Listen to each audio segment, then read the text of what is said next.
વિદ્યાર્થીઓ, આપણે લાસ્ટ લેક્ચરમાં ધાતુ વધારો ક્ષતિ નો અભ્યાસ કર્યો. છેલ્લે આપણે LiCl નો સ્ફટિક કે જે આછો ગુલાબી રંગ આપે છે, KCl કે જે જાંબલી રંગ આપે છે. હવે ધાતુ વધારો ક્ષતિ આ હતી એનાયન અવકાશને કારણે હતી. એટલે ધાતુ વધારો ક્ષતિ પણ બે રીતે થાય છે. એનાયન અવકાશ એટલે ઋણાયનની ખાલી જગ્યાને કારણે, અને બીજી ધાતુ વધારો ક્ષતિ જે આંતરિક સ્થાન પર વધારાના ધન આયનને કારણે. આપણે એક ઉદાહરણ લઈએ. અહીંયા આગળ બહારથી કોઈ ધાતુનો પરમાણુ આવે એટલે ધાતુ વધારો ક્ષતિ જોવા મળે છે. તો આપણે ઝિંક ઓક્સાઇડ લઈએ. એમાં ઝિંકનો ઓક્સિડેશન +2 છે, ઓક્સિજનનો -2 છે. તો આ ઝિંક ઓક્સાઇડના સ્ફટિકમાં ઓક્સિજન ઓક્સાઇડ આયન કદમાં મોટા હોય અને ઝિંક કદમાં નાના હોય છે. એટલે Zn+2 અને O-2 આયન આવેલા હોય છે.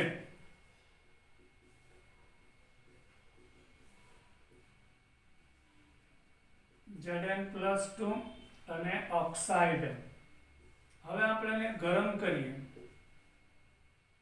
ઝિંક ઓક્સાઇડના સ્ફટિકને ગરમ કરતા શું થશે? અમુક ઓક્સાઇડ છે એ ઓક્સિજન પરમાણુ સ્વરૂપે સ્ફટિક છોડીને ચાલ્યા જાય છે. અમુક પરમાણુઓ સ્ફટિક છોડીને ચાલ્યા જશે. આ ઓક્સિજન ધારો કે ગરમીના કારણે દૂર થયો. અત્યારે પ્રમાણ 1:1 હતું. જેટલા ઝિંક એટલા ઓક્સિજન. હવે એક ઓક્સિજન ઓક્સાઇડ પોતાના 2 ઇલેક્ટ્રોન મૂકીને જશે એટલે પરમાણુ સ્વરૂપે દૂર થાય 1O2. તો ત્યાં આગળ રિક્ત સ્થાન પેદા થાય છે. એટલે એના કારણે આ જે વીજભાર છે તટસ્થ ન રહે એટલે ઓક્સિજન 2 ઇલેક્ટ્રોન મૂકતો જાય એટલે સ્ફટિકનો વીજભાર તટસ્થ રહેશે. હવે આ ઝિંક આયન આંતરિક સ્થાનમાં ખસી જશે.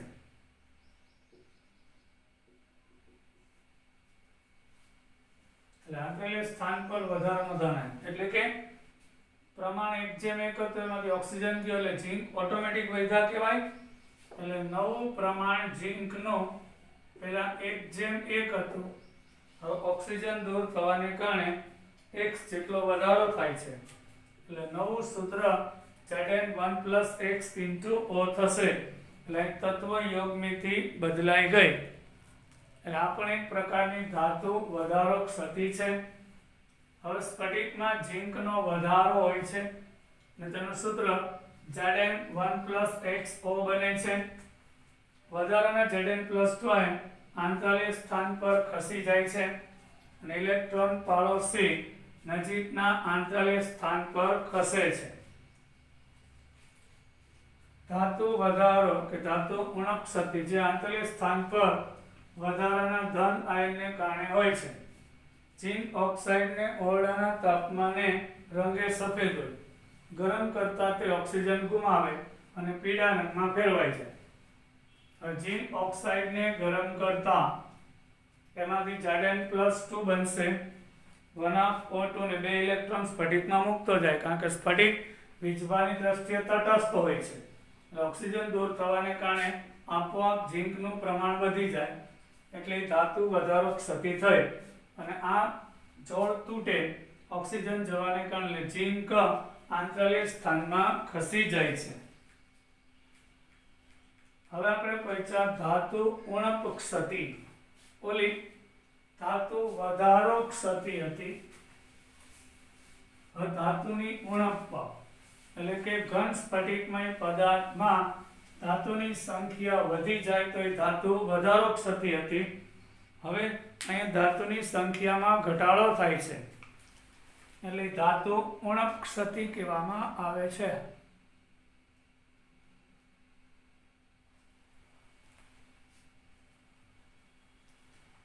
હવે આપણે ધાતુ ઉણપ ક્ષતિ લઈએ. એ પણ બિન તત્વ યોગમિતિ છે. કુદરતમાં ઘણા બધા ધાતુના સંયોજનો મળી આવ્યા કે એની તત્વ યોગમિતિ ચોક્કસ કે નિશ્ચિત હોતી નથી.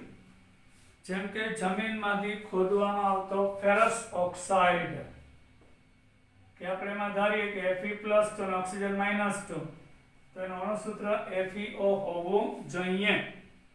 તો લેબની અંદર બનાવેલો ફેરસ ઓક્સાઇડ પણ એવું સાબિત થયું છે કે મોટા ભાગના ફેરસ ઓક્સાઇડનું સૂત્ર Fe.961 છે. એટલે Fe અને O નું પ્રમાણ 1:1 હોવું જોઈએ. એની બદલે 0.961 એટલે આ 100 હોય તો આ 96 હશે.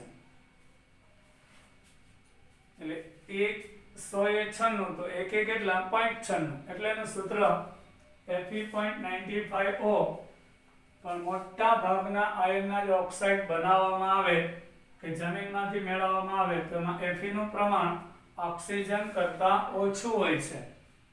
એ જ તો ધાતુ ઉણપ ક્ષતિ કહેવાય. એટલે પ્રમાણ 1:1 હોવું જોઈએ. એટલે ઓક્સિજનની સાપેક્ષમાં Fe નું પ્રમાણ નાનું હોય છે. એટલે ધાતુની ઉણપ હોય છે. આમ શું કામ થાય છે? તો વૈજ્ઞાનિકે વિગતવાર એટલે મોટા ભાગના જે આયર્નના ઓક્સાઇડ બને છે એમાં Fe નું પ્રમાણ મોટા ભાગના જે આયર્નના ઓક્સાઇડ બને છે એમાં Fe નું પ્રમાણ 0.93 થી 0.96 સુધી હોય છે અને ઓક્સિજનનું પ્રમાણ 1 છે. એટલે ઓક્સિજન કરતાં Fe નું પ્રમાણ ઓછું અને 0.93 થી 0.96 સુધીનું જોવા મળે છે. તો આમ શું કામ થાય છે? તો આ માટે આપણે જાણીએ તો અહીંયા આગળ FeO માં Fe નું પ્રમાણ ઓછું હોવાનું કારણ એવું સાબિત થયું કે ધારો કે 3 Fe+2 સ્ફટિકમાંથી દૂર થયા એટલે ટોટલ વીજભાર +6 ઘટ્યો. તો એની જગ્યાએ 2 Fe+3 દાખલ થઈ જાય છે. સમજો, Fe ના ઓક્સાઇડમાં જો 100% કોઈ ક્ષતિ ના હોય તો જેટલા Fe હોય એટલા જ ઓક્સાઇડ હોવા જોઈએ. ક્લિયર?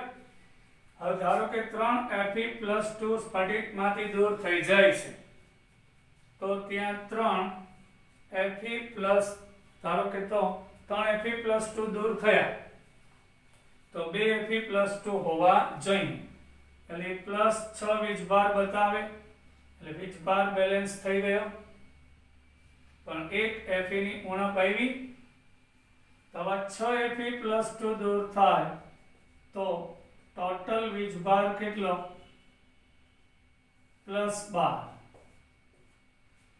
એમાં 4 Fe+3 આવી જાય તો 2 Fe ની ઉણપ આવી, 6 Fe+2 દૂર થયા એટલે વીજભાર તો બેલેન્સ થઈ ગયો. એટલે અમુક Fe+2 નીકળી જાય તેના સ્થાને Fe+3 હાજર હોય. એના કારણે Fe માં એટલે સ્ફટિકનો વીજભાર તટસ્થ રહેશે પણ Fe ની ઉણપ આવે છે આયર્નની અને સરભર વીજભાર કરશે અને ધાતુ ઉણપ ક્ષતિ કહેવામાં આવે છે. એને આપણે દાખલા જોશું. એવા ઘણા ઘન પદાર્થ છે જેમાં તત્વ યોગમિતીય સંઘટન એટલે કે પ્રમાણ મુજબના બનાવવા મુશ્કેલ છે અને તત્વ યોગમિતિ પ્રમાણ કરતાં ઓછા પ્રમાણમાં ધાતુ આયન ધરાવે છે. આવું એક વિશિષ્ટ ઉદાહરણ FeO છે જે મોટા ભાગે Fe.95O સંગઠનમાં મળી આવે છે. તે ખરેખર Fe.93O થી Fe.96O ના ગાળામાં હોય. FeO ના સ્ફટિકમાં કેટલા Fe+2 આયન ગુમ થયેલા જણાય અને આ ધન વીજભારનો ઘટાડો જરૂરી Fe+3 આયનની હાજરીને દ્વારા સરભર થાય છે. એના કારણે Fe માં ઘટાડો જોવા મળે. પાછું એકવાર FeO માં Fe+2 ઓક્સાઇડ -2. ધારો કે બધાય Fe+2 છે અને બધાય ઓક્સિજન -2 તો પ્રમાણ 1:1 હોય. પણ અમુક Fe+2 નીકળી જાય ત્યાં Fe+3 આવે તો 3 Fe+2 નીકળે તો 2 આવે તો 1 Fe નો તો ઘટાડો આવ્યો ને. એટલે આ પ્રમાણ 1:1 રહેતું નથી. એટલે ઓક્સિજન કરતાં ધાતુનું પ્રમાણ ઓછું હોય માટે એને ધાતુ ઉણપ ક્ષતિ કહેવામાં આવે છે. હવે આપણે નવો પોઈન્ટ ઉપર પહોંચ્યા વિદ્યાર્થીઓ, વિદ્યુતકીય ગુણધર્મો. ઘન પદાર્થો આપણી આસપાસ રહેલા જુદા જુદા પ્રકારના ઘન પદાર્થો છે. પણ આશ્ચર્યજનક બાબત એ છે કે બધાની વાહકતા સરખી હોતી નથી. અમુક ઘન પદાર્થો વિદ્યુતના સુવાહક હોય છે, અમુક ઘન પદાર્થો વિદ્યુતના અવાહક હોય છે અને અમુક ઘન પદાર્થો વિદ્યુતના અર્ધવાહક હોય છે. તો આશ્ચર્યજનક ગાળો દર્શાવે છે. હવે તમને કહું 27 ક્રમથી વધુ હોય છે. એટલે કે 27 એટલા માટે સંખ્યા રેખા -20 થી 0 જાઓ -19 અને 10⁻⁷ 7 ગાળા આ 20 એટલે 20 ને 7 27 ગાળા છે એને ઓર્ડર કહેવાય. એટલે કે કહેવાનો મતલબ કે વાહકતાના મૂલ્ય ઘન પદાર્થ માટે 10⁻20 થી 10⁷ પ્રતિ ઓહમ પ્રતિ મીટર હોય છે. હવે તમે સમજો, કોઈ પણ ઘન પદાર્થ હોય તો એને પોતાનો અવરોધ હોય છે. કોઈ પણ ઘન પદાર્થ હોય તો તેને પોતાનો અવરોધ હોય છે અને આ અવરોધના વ્યસ્તને તેની વાહકતા કહે છે. અને અવરોધને સંજ્ઞામાં ઓહમ વડે દર્શાવાય છે. કોઈ પણ પદાર્થ હોય તેને તેનો પોતાનો રેઝિસ્ટન્સ અવરોધ હોય છે અને આ અવરોધના વ્યસ્તને તેની વાહકતા G કહે છે. અવરોધ ઓહમમાં લેવાય એટલે વાહકતા પ્રતિ ઓહમ લઈ શકાય. ધાતુમાં જ્યારે ઇલેક્ટ્રોન પસાર થાય ત્યારે વચ્ચે આવા અવરોધ પેદા થાય. અવરોધ જેટલો વધારે એટલી વાહકતા ઓછી અને અવરોધ જેટલો ઓછો એટલી વાહકતા વધારે, એટલે વ્યસ્ત સંબંધ છે. એટલે વાહકતાની G લે તો એકમ પ્રતિ ઓહમ.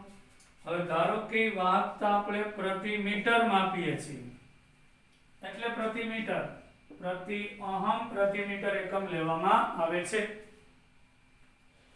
હવે જે ઘન પદાર્થો આપણે અત્યાર સુધીમાં અભ્યાસ કર્યો એની વાહકતાનું મૂલ્ય 10⁻20 થી 10⁷ પ્રતિ ઓહમ પ્રતિ મીટર ના ગાળામાં જોવા મળે છે. એના આધારે આવા ઘન પદાર્થના 3 પ્રકાર પડ્યા: વાહક, અવાહક અને અર્ધવાહક. સુવાહક પણ કહેવાય, વાહક પણ કહેવાય. ઇંગ્લિશમાં એને કંડક્ટર કહેવાય છે. સુવાહક પદાર્થો એટલે કે જે ઇલેક્ટ્રિસિટી કન્ડક્ટ કરે એટલે કંડક્ટર. જે ઘન પદાર્થની વાહકતા 10⁴ થી 10⁷ પ્રતિ ઓહમ પ્રતિ મીટર હોય, એટલે જે ઘન પદાર્થની વાહકતા 10⁴ થી 10⁷ પ્રતિ ઓહમ પ્રતિ મીટરના ગાળામાં હોય આવા પદાર્થને વાહક પદાર્થ કહેવામાં આવે છે. હવે ધાતુ અને વાહકતાનો ક્રમ 10⁷ જેટલો ખૂબ જ વધારે છે એટલે તે સુવાહક ગણાય છે. એના ઉદાહરણ આપણે આપીએ. એટલે કે આ છે 10,000 થી 1 કરોડ સુધી પ્રતિ ઓહમ પ્રતિ મીટર વાહકતા હોય છે. તેમાં અંદર આવશે ધાતુઓ iron, copper, silver, gold, zinc, aluminium વગેરે, લોખંડ. હવે તમે કહો સૌથી વધારે વાહકતા સિલ્વરની વધારે છે, છતાં આપણે સિલ્વર છે ધાતુના તાર બનાવવામાં વપરાતા નથી, કારણ કે તો ચાંદી કિંમતમાં મોંઘું પડે અને પાછું નરમ છે, ચોરાઈ પણ જાય. જ્યારે વાહકતા આપણા ઘરની અંદર તાંબાના તાર વપરાય છે, કોપર, અને કોપરની વાહકતા આ બે કરતા ઓછી છે, છતાંય બજારમાં થાંભલાની અંદર લોખંડના તારનો ઉપયોગ થાય છે, કારણ કે તે મજબૂત છે, ઘડીકમાં તૂટે નહીં તેવા. એટલે બધી ધાતુઓ અને મિશ્ર ધાતુઓ એ વાહકના ઉદાહરણમાં આવશે. એક ગ્રેફાઇટ છે અપવાદ છે કે જે અધાતુ હોવા છતાં વિદ્યુતનો સુવાહક છે, એ પણ વાહકમાં આવશે, ગ્રેફાઇટ. આપણે વાહક પછી આગળ વાત કરીએ.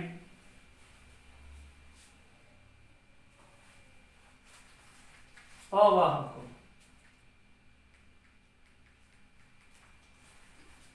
આ એક એવા ઘન પદાર્થ છે કે જેની વાહકતા 10⁻20 થી 10⁻10 પ્રતિ ઓહમ પ્રતિ મીટર હોય છે.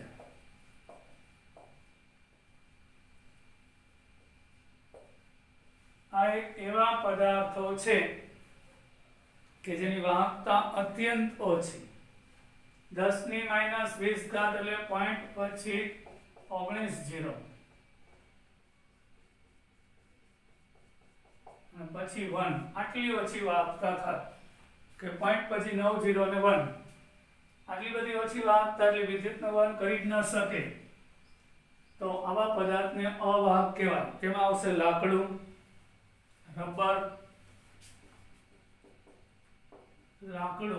રબર, પ્લાસ્ટિક, કાચ, આ બધા જ પદાર્થો અવાહક ગણવામાં આવે છે.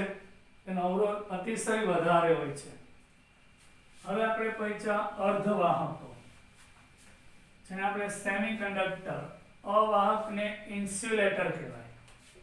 અવાહકને ઇંગ્લિશમાં ઇન્સ્યુલેટર કહેવાય, જ્યારે અર્ધવાહકોને સેમી કંડક્ટર કહેવામાં આવે છે. આ એક એવા ઘન પદાર્થો છે કે જેની વાહકતા 10⁻6 થી 10⁴ પ્રતિ ઓહમ પ્રતિ મીટર હોય છે. આવા પદાર્થોને આપણે અર્ધવાહક કહેશું. એમાં સિલિકોન અને જર્મેનિયમનો સમાવેશ થાય છે.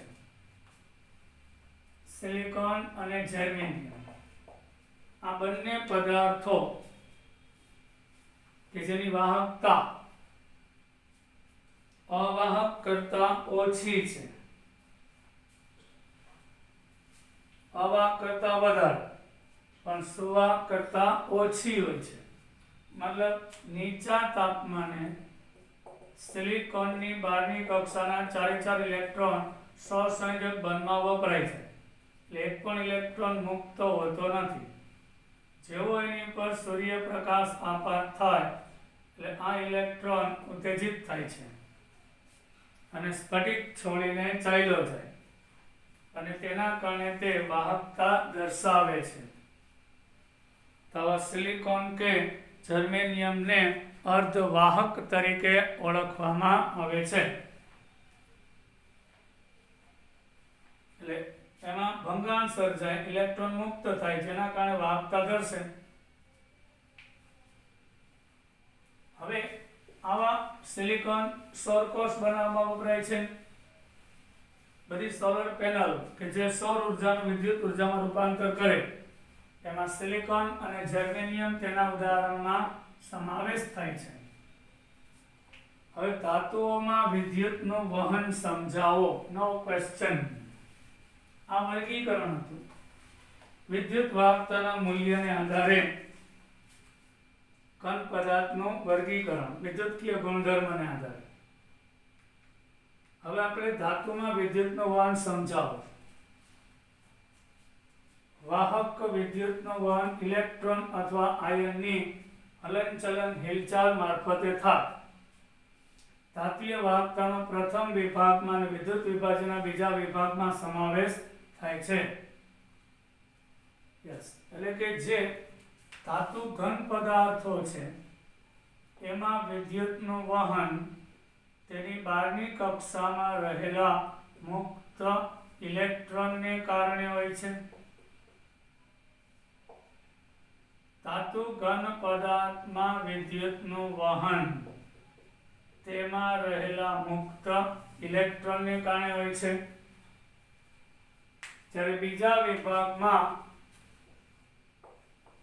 વિદ્યુતનું વહન વિદ્યુત વિભાજ્યનું દ્રાવણ એટલે કે ઘન પદાર્થ પાણીમાં ઓગળી જાય કે પીગળી જાય પછી ધન આયન ઋણ ધ્રુવ તરફ અને ઋણ ધન તરફ આકર્ષાય.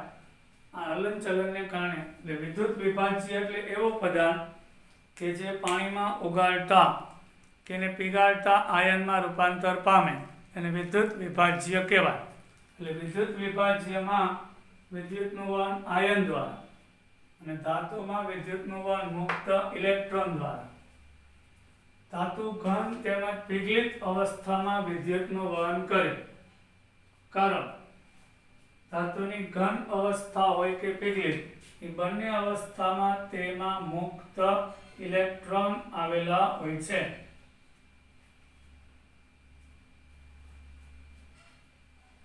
ધાતુઓની વાહકતા પ્રતિ પરમાણુ મળતા સંયોજકતા ઇલેક્ટ્રોનની સંખ્યા ઉપર આધાર રાખે છે.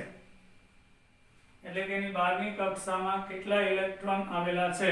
સોડિયમ હોય તો એની બહારની કક્ષામાં 1 ઇલેક્ટ્રોન છે, મુક્ત ઇલેક્ટ્રોન. મેગ્નેશિયમ હોય તો બહારની કક્ષામાં 2 મુક્ત ઇલેક્ટ્રોન છે. એલ્યુમિનિયમ હોય તો એની સંયોજકતા કક્ષામાં 3 ઇલેક્ટ્રોન છે. અને ધાતુ પરમાણુની પરમાણુીય કક્ષકો જોડાય, આણ્વીય કક્ષક રચાય, જેની ઉર્જા એકબીજાની એટલી નજીક હોય જેથી પટની રચના કરે. અને આ પટ અંશતઃ ભરાયેલો અથવા તો તે ઊંચી ઉર્જાવાળા નહીં ભરાયેલા અથવા ખાલી પટ સાથે વ્યાપ્ત થાય તો ઇલેક્ટ્રોન સરળતાથી લાગુ પાડેલા વિદ્યુત ક્ષેત્ર હેઠળ હોય અને ધાતુ વાહકતા દર્શાવે છે. હવે શું કહેવા માંગે તમને કહી દઉં.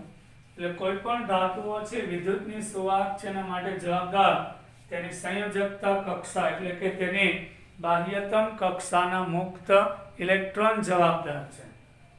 અને બહારની કક્ષામાં જેટલા ઇલેક્ટ્રોન વધુ એટલી જ તેની વાહકતા વધારે હોય છે અને જેટલા ઇલેક્ટ્રોન ઓછા એટલી એની વાહકતા ઓછી હોય છે. એટલે ધાતુ ઘન પદાર્થની વાહકતા તેમાં રહેલા મુક્ત ઇલેક્ટ્રોનને આભારી છે. તો હવે આપણે સોડિયમ ધાતુ લઈએ તો 1s2 2s2 2p6 અને 3s1 છે. 1s2 2s2 2p6 અને 3s1 છે. અહીંયા 1s કક્ષકના 2 ઇલેક્ટ્રોન, 2s ના 2, આ 2p ના 6 અને 3s નો 1 છે. હવે આ જે સમાન ઉર્જાવાળી કક્ષકો હોય એ સમિશ્રણ થાય એટલે એમાંથી પટ રચાય છે. એને શક્તિ પટ કહેશો. જેની ઉર્જા એકબીજાની એટલી નજીક હોય પટની રચના કરે, પટ્ટ. એટલે આ પહેલી કક્ષા છે એટલે પહેલો પટ રચાય. આ 2s અને 2p ની ઉર્જા સમાન છે એટલે બીજો પટ રચાય. એના પછી ત્રીજો પટ રચાય. જે સૌથી છેલ્લામાં છેલ્લો પટ છે એને સંયોજકતા પટ કહેશે. અને એના પછી જે ખાલી હોય એને વાહકતા પટ કહેશે.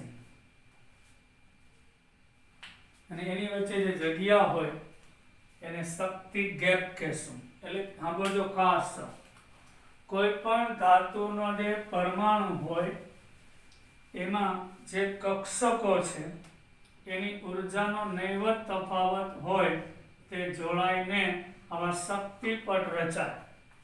તો સોડિયમમાં ભણી ગયા 1s2 છે, આ 2s2 2p6 છે, આ 3s1, અહીં 3 પટ રચાય છે સોડિયમનું ઉદાહરણ લઈને. આ પહેલો પટ કેન્દ્રની નજીક, એની ઉર્જા ઓછી. બીજો કેન્દ્રથી થોડો દૂર, આ એનાથી દૂર, એટલે ઉર્જા વધતી જાય. હવે જે સૌથી છેલ્લામાં છેલ્લો પટ છે એને આપણે સંયોજકતા પટ કહેશું. એના પછીનો જે ખાલી પટ છે આપણે એને વાહકતા પટ કહેશું. સૌથી છેલ્લામાં છેલ્લો પટ કે જ્યાં ઇલેક્ટ્રોન આવેલા છે તેને સંયોજકતા પટ કહેવાય. એના પછીનો પટ કે જ્યાં ઇલેક્ટ્રોન હોતા નથી, કે ખાલી છે પટ, ખાલી કક્ષક છે, વાહકતા પટ કહેવાય. અને આ ખાલી વાહકતા પટ સાથે વ્યાપ્ત થયેલા હોય. આ પટ અંશતઃ ભરાયેલો હોય અથવા તે ઊંચી ઉર્જાવાળા નહીં ભરાયેલા અથવા ખાલી વાહકતા પટ સાથે વ્યાપ્ત હોય એટલે જોડાયેલો હોય. આ બે વચ્ચે આની ઉર્જા વધારે, આની ઓછી છે, એ બે વચ્ચે ઉર્જાનો તફાવત એટલે એને શક્તિ ગેપ, એનર્જી ગેપ કહેવાય. હવે આ સંયોજકતા પટ અને વાહકતા પટ જોડાયેલા હોય એટલે ઇલેક્ટ્રોન સહેલાઈથી સંયોજકતા પટમાંથી કૂદીને વાહકતા પટમાં ચાલ્યા જશે અને તેના કારણે તો તે ધાતુઓ વિદ્યુતની વાહક હોય તે રીતે વર્તે છે. તે ધાતુઓ વિદ્યુતની સુવાહક છે. હવે જો ભરાયેલા સંયોજકતા પટ અને પછીના ઉપરનો નહીં ભરાયેલા પટ વચ્ચે જો ગેપ વધારે હોય તો ઇલેક્ટ્રોન કૂદીને જઈ ના શકે, તો તે અવાહક તરીકે વર્તે છે. આકૃતિ 1.33 તે આપણે જોઈએ.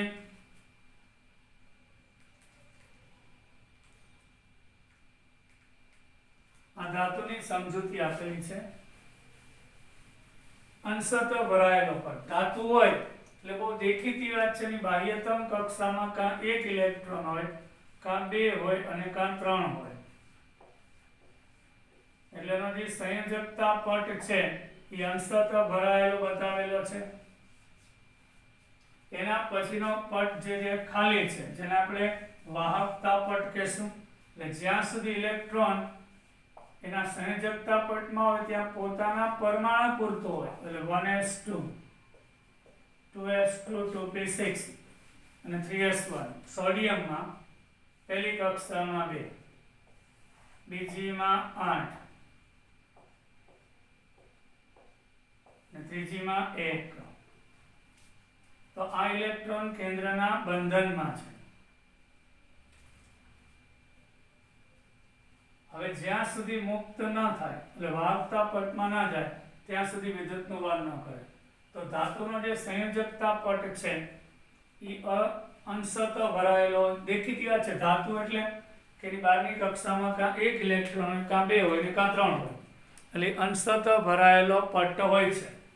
અને એના પછીનો જે પટ કે જે વાહકતા પટ જે ખાલી હોય એ ઓવરલેપ હોય, એને વ્યાપ્ત કહેવાય, સમિશ્રિત હોય.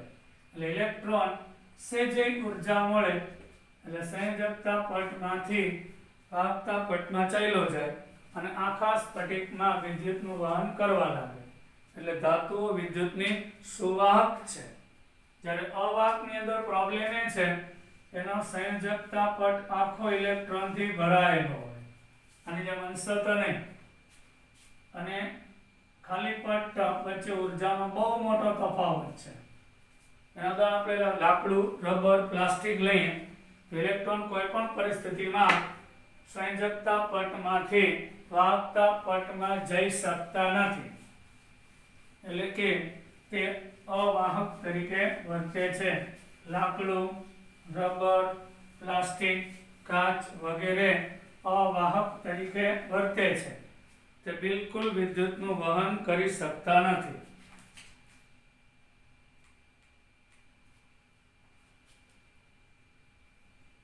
એટલે અવાહકની વાત થઈ. 1.33a અને 1.33b જોયું. એમાં સંયોજકતા પટ ઇલેક્ટ્રોનથી ભરાયેલો હોય અને વાહકતા પટની ઉર્જા વધારે હોય, એટલે ઈ બે વચ્ચે ઉર્જાનો તફાવત ખૂબ જ મોટો હોય, એનર્જી ગેપ કહેવાય. એટલે વિદ્યુતનો અવાહક થાય, ઇલેક્ટ્રોન આમાંથી મુક્ત થઈ અને ક્યારેય વાહકતા પટમાં જઈ શકશે નહીં, એટલે તે વિદ્યુતનો અવાહક તરીકે વર્તે છે.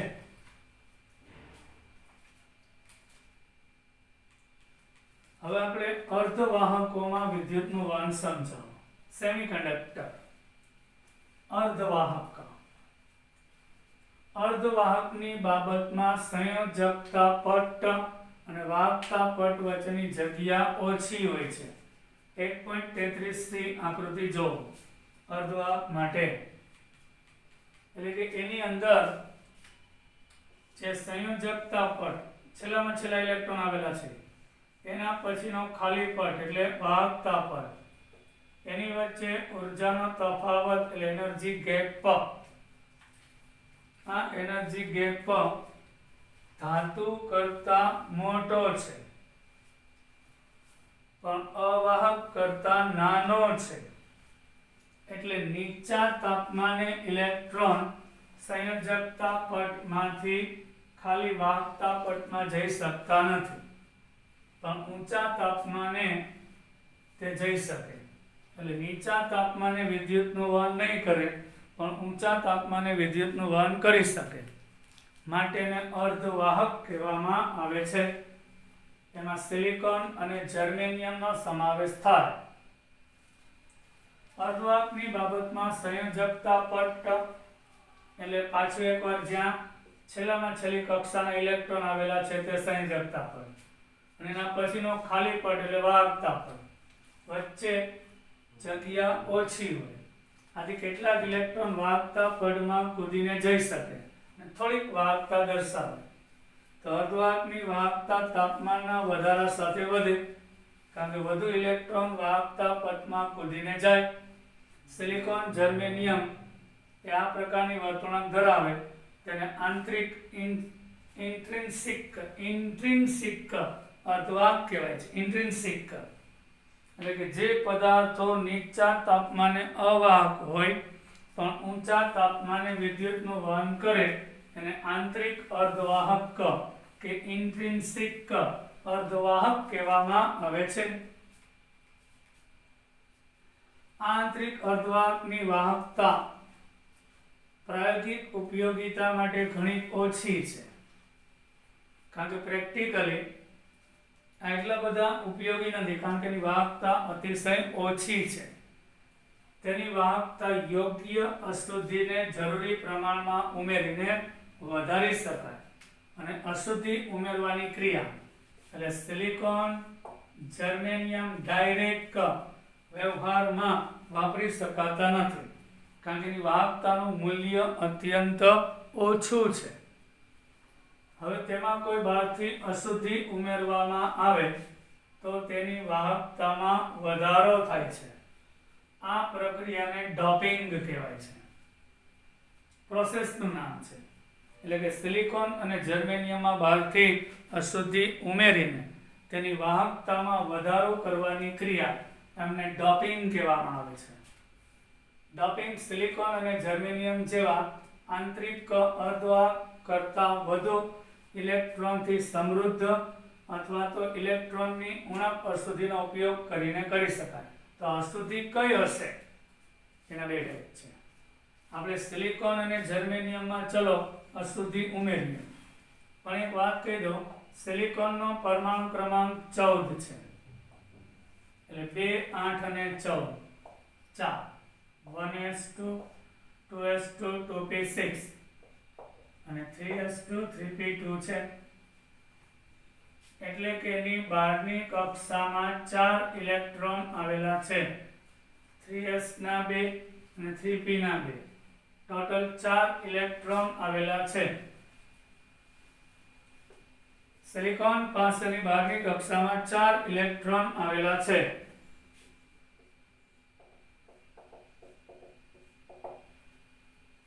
તો એને ટેટ્રાવેલેન્ટ તત્વ કહેવાય. વેલેન્સી 4 છે, એની બહારની કક્ષામાં 4 ઇલેક્ટ્રોન ટેટ્રાવેલેન્ટ છે. હવે 4 કરતા વધુ ઇલેક્ટ્રોન વાળું તત્વ એટલે ફોસ્ફરસ આવશે, અને 4 કરતા ઓછા ઇલેક્ટ્રોન વાળું તત્વ આ ટ્રાઇવેલેન્ટ કહેવાય, અને આ પેન્ટાવેલેન્ટ કહેવાય. સમૂહ 15 ના તત્વ પેન્ટાવેલેન્ટ. આ સમૂહ 14 માં આવે સિલિકોન જર્મેનિયમ સમૂહ 14 ના તત્વો.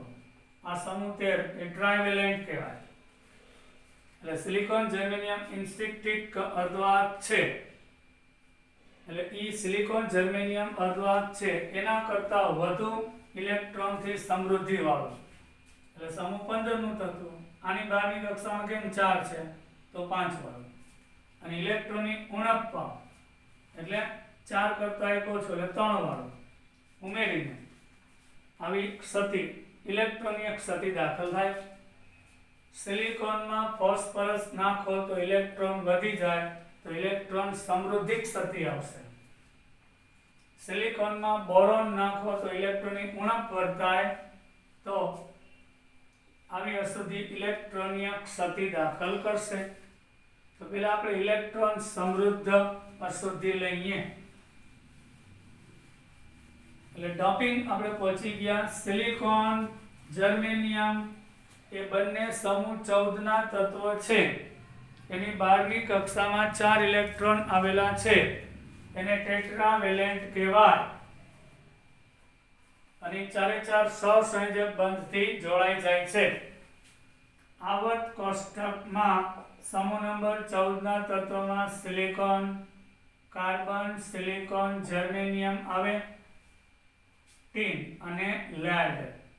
એમાં સિલિકોન અને જર્મેનિયમ અર્ધવાહક છે.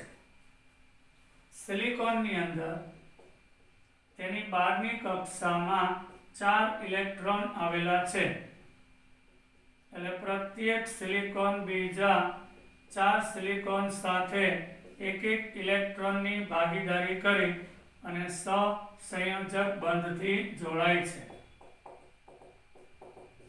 પ્રત્યેક સિલિકોન બીજા 4 સિલિકોન સાથે સહસંયોજક બંધથી જોડાય છે.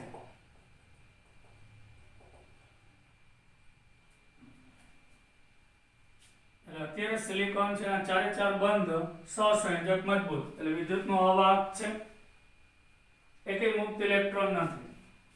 સિલિકોન અને જર્મેનિયમ આવર્ત કોષ્ટકમાં સમૂહ 14 નું તત્વ, દરેકને 4 સંયોજકતા ઇલેક્ટ્રોન છે, બધાની બહારની કક્ષામાં 4, અને ચારે ચાર સહસંયોજક બંધથી જોડાઈ જાય. હવેમાં સમૂહ 15 ના તત્વો, એને પેન્ટાવેલેન્ટ કહીશું. એની બહારની કક્ષામાં 5 electron, nitrogen, phosphorus, arsenic, antimony અને બિસ્મથ, એ પેન્ટાવેલેન્ટ છે. એની બહારની કક્ષામાં 5 ઇલેક્ટ્રોન છે. એવું કોઈ તત્વ ઉમેરીએ, ફોસ્ફરસ અથવા તો આર્સેનિક, 5 ઇલેક્ટ્રોન, ત્યાં આપણે ડોપિંગ કરીએ તો સિલિકોન કે જર્મેનિયમ લટિસ સ્થાન હોય એમાં આવી અશુદ્ધિ આવી જાય. તેમાં 4 ઇલેક્ટ્રોનની ભાગીદારી કરી નાખી આર્સેનિક.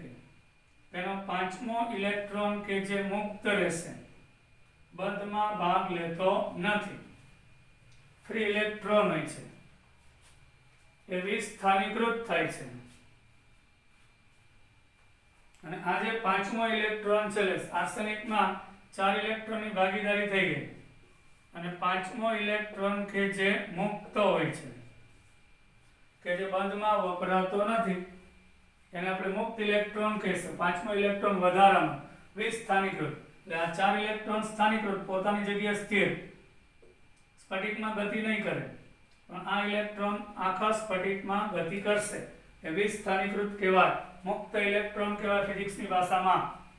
આ વિસ્થાનીકૃત ઇલેક્ટ્રોન ડોપ કરેલા સિલિકોનની વાહકતામાં વધારો કરશે. અહીં વાહકતાનો વધારો ઋણભારિત ઇલેક્ટ્રોનને કારણે થાય છે, તેથી તેને ઇલેક્ટ્રોન સમૃદ્ધ અશુદ્ધિ સાથે ડોપ કરેલો સિલિકોન N પ્રકારનો અર્ધવાહક કહેવાય. આની વાહકતા મુક્ત ઇલેક્ટ્રોનને કારણે છે, એનો વીજભાર નેગેટિવ છે, એના ઉપરથી એને n પ્રકારનો અર્ધવાહક કહેશું. તો n પ્રકારનો અર્ધવાહક ક્યારે બનશે? સિલિકોન કે જર્મેનિયમ જેવા અર્ધવાહકમાં પેન્ટાવેલેન્ટ એટલે કે 12ની કક્ષામાં 5 ઇલેક્ટ્રોન હોય અશુદ્ધિ ઉમેરતા ફોસ્ફરસ કે આર્સેનિકની. તો એની 12ની કક્ષાના 5 માંથી 4 ઇલેક્ટ્રોન સહસંયોજક બંધમાં વપરાય છે. તો 5મો એક ઇલેક્ટ્રોન બાકી છે, બંધમાં ભાગ લેતો નથી, જે સમગ્ર સ્ફટિકમાં મુક્ત ગતિ કરશે, જેના કારણે તે વિદ્યુતનું વહન દર્શાવે છે. માટે એને n પ્રકારનો અર્ધવાહક કહેવામાં આવે છે. હવે આપણે ઇલેક્ટ્રોનની ઉણપ અશુદ્ધિની વાત કરશું.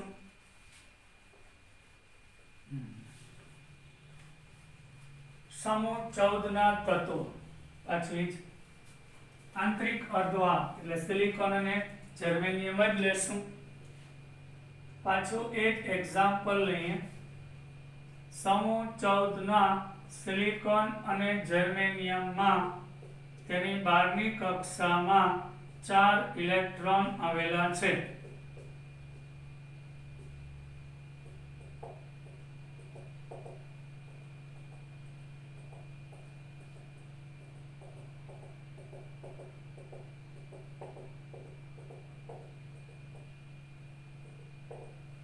ચાચાની ભાગીદારી થઈ ગઈ.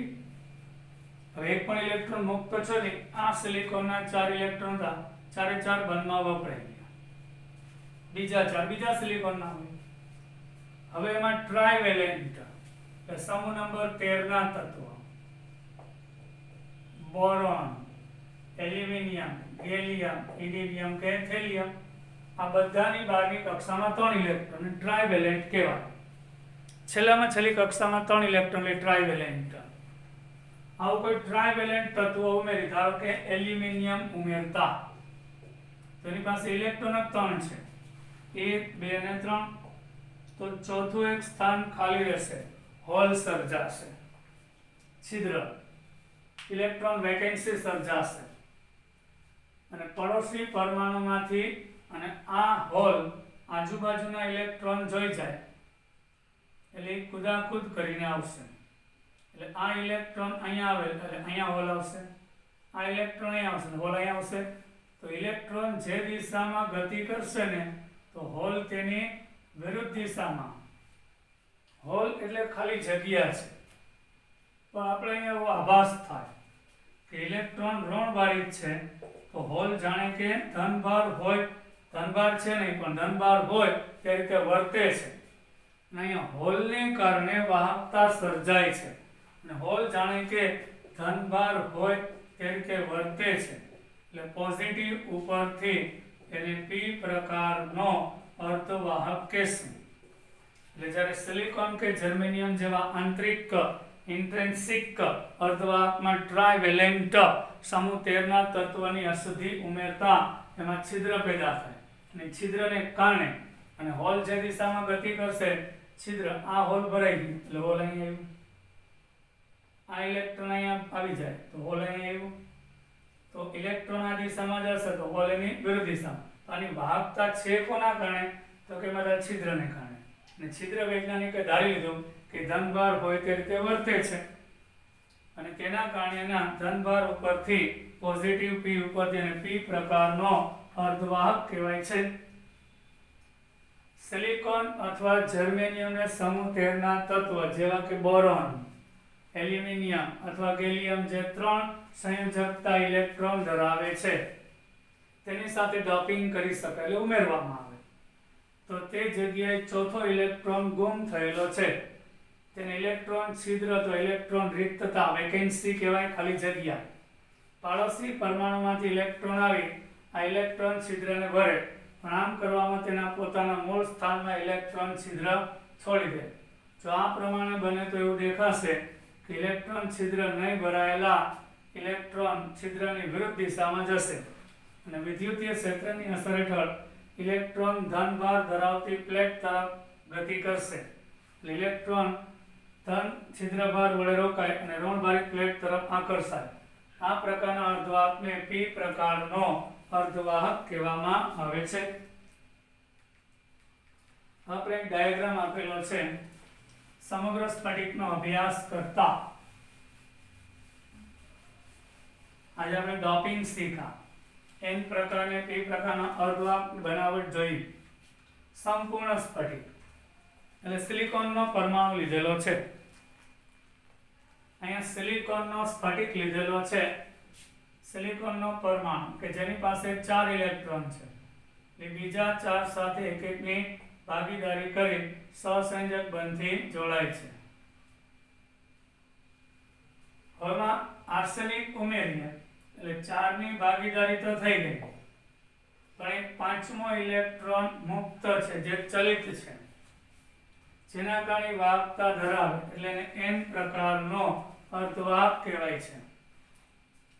હવે સિલિકોનના સ્ફટિકમાં ટ્રાઇવેલેન્ટ બોરોન જેવું કોઈ તત્વ ઉમેરો તો 3 ની ભાગીદારી થઈ ગઈ, એક ચોથું સ્થાન ખાલી રહેશે, હોલ છિદ્ર પેદા થાય અને આ ઇલેક્ટ્રોન અહીંયા આવે તો અહીંયા હોલ આવશે, આ ઇલેક્ટ્રોન અહીંયા હોલ આવે, ઇલેક્ટ્રોન આમ જાય તો હોલ વિરુદ્ધ દિશામાં, તો અહીંયા આગળ છિદ્રને કારણે વાહકતા છે એટલે એને P પ્રકારનો અર્ધવાહક કહેશું.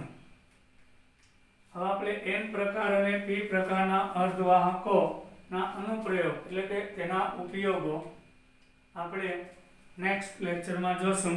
જય હિન્દ વિદ્યાર્થી મિત્રો, બધા રિવિઝન કરજો અને હોમવર્ક મોકલતા રહેજો. તબિયત સાચવજો.